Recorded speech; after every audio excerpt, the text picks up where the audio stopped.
BRS నాయకులు వారి 10 సంవత్సరాల కాలంలో చేసిన అనేక తప్పిదాలను కప్పిపుచ్చుకునే ప్రయత్నంలో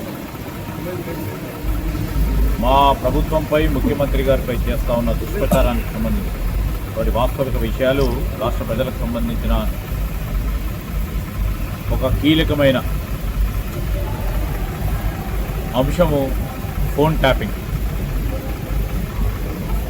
ఫోన్ ట్యాపింగ్కు సంబంధించి విచారణ జరుగుతూ ఉన్న సందర్భంలో చట్టం తన పని తను చేసుకుంటూ పోతా ఉన్న అంశాన్ని ప్రజల దృష్టికి తీసుకొస్తా ఉన్నాం.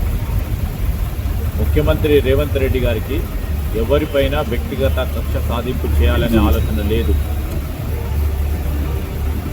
10 సంవత్సరాలు ముఖ్యమంత్రిగా కానీ మంత్రిగా ఉన్న వారికి తప్పకుండా మేము గౌరవించే సాంప్రదాయం.